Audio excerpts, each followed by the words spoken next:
Welcome. We share what we think are the best strategies to promote a preschool child's learning and development with just crayons and paper.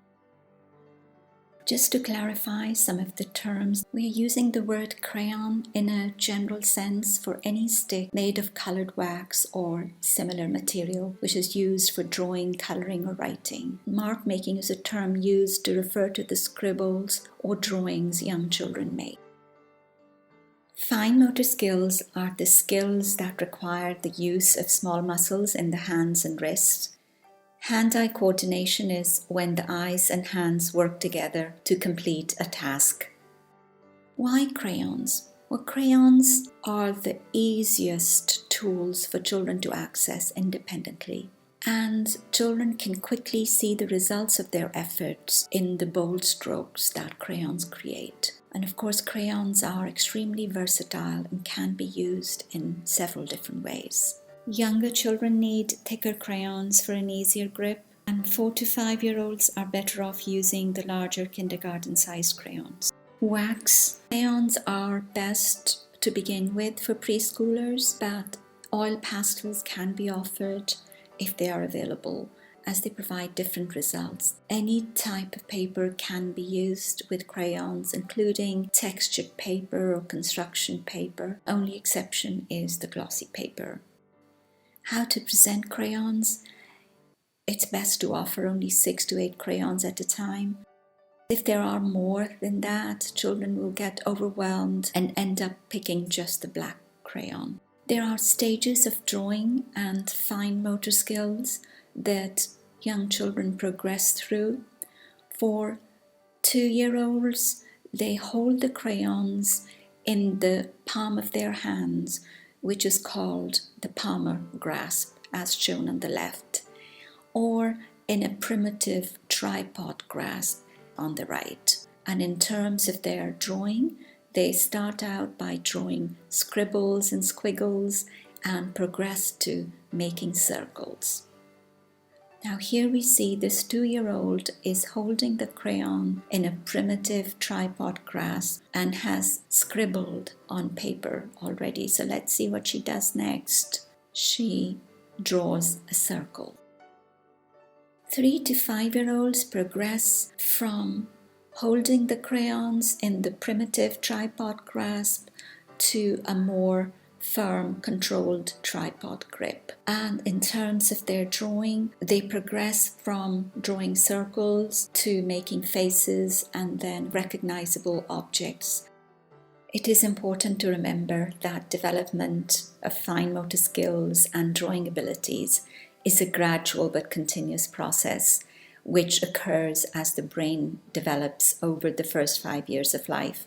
Therefore, a 2-year-old should not be expected to have the same level of fine motor skills or drawing abilities as a 5-year-old. So strategy number 1 is free mark making or drawing. For 2 to 3-year-olds, we need to do nothing more than just make the crayons and paper available to access freely and to make the marks that they wish to make. The most effective strategy that we can recommend for 3 to 5-year-olds is to first establish a daily story time routine for them and then encourage them to draw their favorite part of the story. And it would be very beneficial for the child to then share what they have drawn with family and friends. This promotes their self-confidence and, of course, their communication skills. Strategy number 2 is doing crayon rubbings. So, for example, if children have been out exploring and collecting leaves, these can be placed between 2 sheets of paper and the child shown how to do a rubbing of the leaves. For more structured activities, we can cut out shapes and get the children to rub over the stencils as well as the cutouts to create the forms of the shapes. This is quite gratifying for young children to see. It gives them the immediate result without the tedium of having to draw exact shapes. Similarly, the letters can be cut out and rubbed over. And of course, you can name the letter. In this case, it's the letter B with the sound B. And the child can look for things that begin with B. We have B bear, B bug, and B black crayon. This strategy can be used for any letter that is being introduced to the child. For introducing maths concepts, a number can be rubbed over in different colors of the child's choice, or perhaps in the rainbow colors. It's a good way to introduce and reinforce colors, shapes, counting objects with one-to-one correspondence, patterns, position words. To wrap up, it's easy to see how scribbling or drawing will promote a child's fine motor skills and hand-eye coordination. Developing these skills is the first step toward being able to write. Social and emotional well-being is also promoted through the child being able to express his or her feelings and abilities. Mark making, of course, leads to a child developing creativity, critical thinking, and communication skills. All of these are the 21st century skills that would be essential for the workforce of the future.